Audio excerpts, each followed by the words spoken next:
3 years ago, I said the Tobii Eye Tracker 5 was about as close as you can get to virtual reality without putting a headset on. Since then, I've grown to like it more than I think I would actually like virtual reality.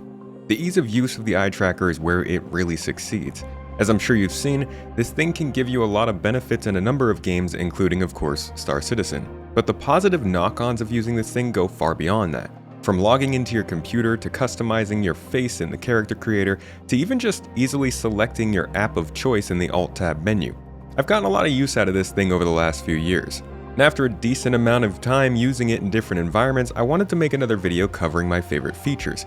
And Tobii currently has an ongoing sale to celebrate 23 years of eye tracking goodness in the gaming field, with chances to win various prizes including the Eye Tracker 5 and 20% off the device on their own store until September 10th. So, a win all around. Just use the link in the video description if you'd like to help support the channel if you're thinking about getting one. But before that, let's talk about best use cases and how you can get your own eye tracker set up in Star Citizen. Thank you for coming to my Tomato Talk.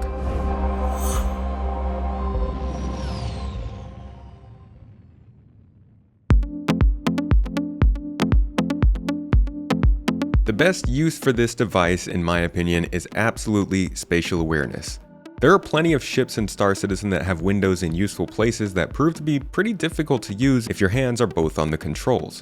When I'm in a ship like the Mercury Star Runner, the Aurora, or the Prospector, I have a better ability to land how I want without going into the third-person camera. And in other ships, there's still plenty of unutilized window space when you're just flying around looking straight ahead. In games like Elite Dangerous, I've always heard that the scale of the game doesn't really show itself until you're in VR.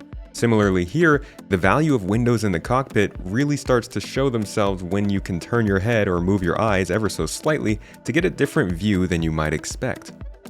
For mining in particular, this is a fun addition to your setup when you're scanning for rocks and looking around. It's easier to acquire targets and see what else is left to break or pick up around you by just moving your gaze rather than shifting your whole ship or using your controls. And that's also good to keep in mind. While this is an eye tracker, don't be fooled. The head tracking on this thing works pretty well too. Whether you're wearing glasses, playing in the dark, or even have a specific physical ailment with one of your eyes, the IR sensors do a lot of heavy lifting here when it comes to light sensitivity, and it has no problem tracking both or one of your eyes if you decide to go with a single tracking point. Now, probably one of the obvious use cases of these eye trackers is also, admittedly, one that I'm less involved in, and that's ship combat. You have a few options for combat using the eye tracker: gaze-based targeting acquisition, gaze-based missile lock, and gaze-based impact point when targeting components in specific parts of your ship.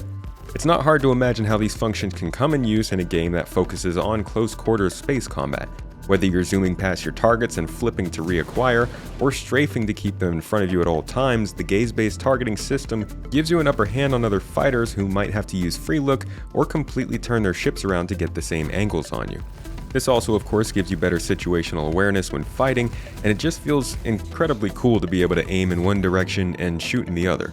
And you may have noticed throughout these videos, I don't even have a HOTAS. While I advise picking up your ideal controls first for the game you're playing, the eye tracker comes with the added perk that it doesn't take up any desk space, so you can easily add it into your setup no matter how you choose to play the game or what your situation is with your desk. This also rings true for FPS combat.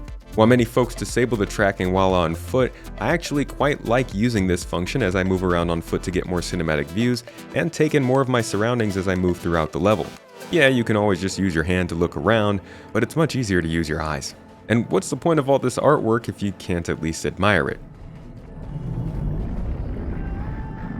Even if you suck at the gameplay, at least it's still looking pretty.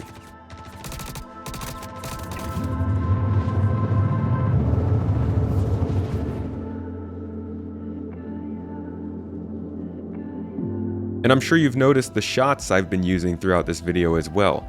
My personal favorite use for this eye tracker is the incredibly dynamic camera control you can get in the third-person mode. See, if you want to move the third-person camera in Star Citizen, you have two control options: holding the Z key with one hand and using your mouse with the other. While this allows for great pan shots, it's pretty limited. With the third option of using your eyes to control the camera, you now have the ability to move closer or further from your subject, or completely change your focal point in the middle of your shot. It's almost a no-brainer for anybody looking to make videos, machinima, or do some role-playing in the game.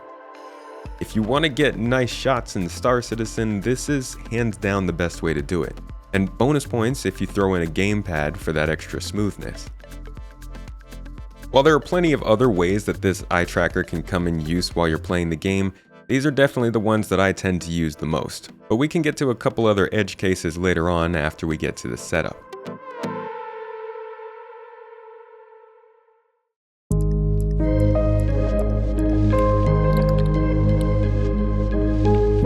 If you've already got your eye tracker and you're looking into how to get it set up, it's an incredibly easy process. If you have a curved monitor like my own, the device comes with a special mount that sticks onto the bottom of your monitor and allows the eye tracker to attach just like it would a normal screen. But don't lose the adhesives. You'd be surprised how hard it is to get reliable third-party adhesives that work well on the bottom of monitors. That being said, Tobii does offer replacements on their website.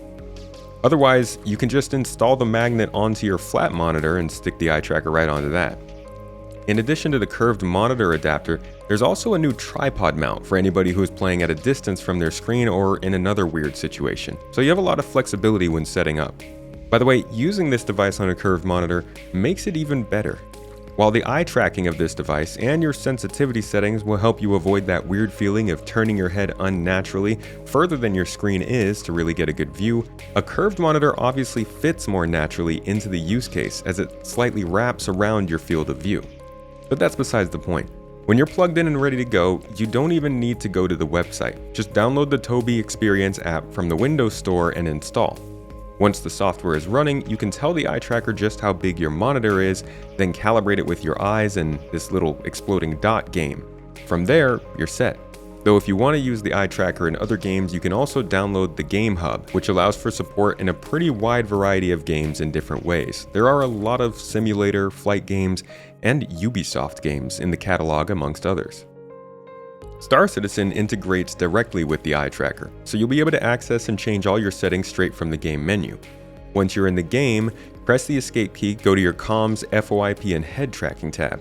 Here, you can enable Tobii as your head tracking source, allow it to be toggled on and off as we'll go over in a bit, and set your smoothing options. Below this are essentially all settings dictating when the device is going to be in use. For the most part, these are set up pretty logically, but you can always change things as you experiment.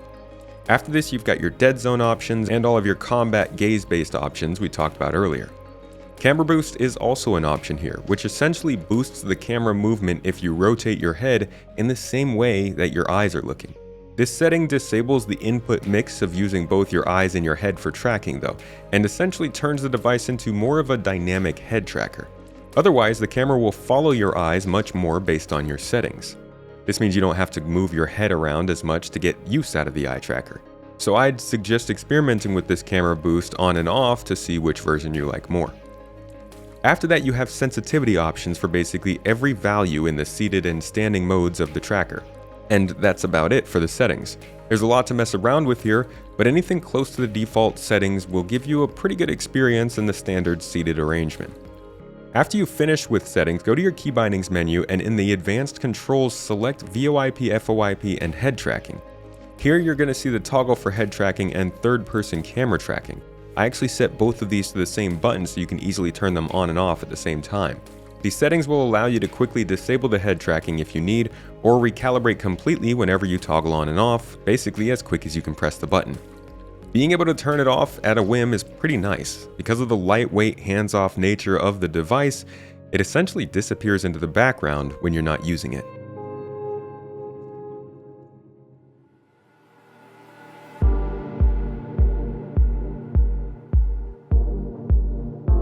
Finally, a couple extra things I appreciate about the Eyetracker 5 that pop up from time to time. A rather new use for this device is actually the ability to scan your face in order to integrate your own appearance into the character customizer. As I mentioned at the beginning of the video, this also provides some security benefits, allowing you to verify purchases and sign in with eye identification across any services that use the Windows Hello function. You also get the nice ability to easily switch apps by alt-tabbing and looking at the tab you want, because who wants to click the tab button an extra time? There are a few other productivity applications, but these are the ones I end up using most. Ultimately, This device is a key addition to any gaming setup that I build at this point. The price is of course something to be taken into consideration, but if you're looking at PC peripherals to improve your experience, I'd put this right behind a HOTAS for flight sim players, and I'd say it even makes sense as a first additional purchase for those not looking for different control schemes. It's hard to describe just how it improves the feeling of moving through the game in first person, but I hope this video did help. I know it's a bit of a meme in the Star Citizen community, but immersion is kind of a big deal in gaming these days. From sound design to graphics to animations and NPCs, game companies do a lot to try and make games feel very lived in when you're living in them. And the natural movement of your eyes and head as you go about the game, especially when you're in that first-person combat mode, can really do a lot to change the experience. And while I'm not an avid virtual reality user, I'd say based on the price, accessibility, and the lightweight nature of the eye tracker, this is arguably a better everyday experience for the gamer. I hope this review and showcase helped you in making your decision, and remember the eye tracker is 20% off until September 10th. Beyond that, you can always use my link down below and code SPACETOMATO at checkout to get a 5% discount and help support the channel. I hope you learned something new in this video, and I'll catch you in the next.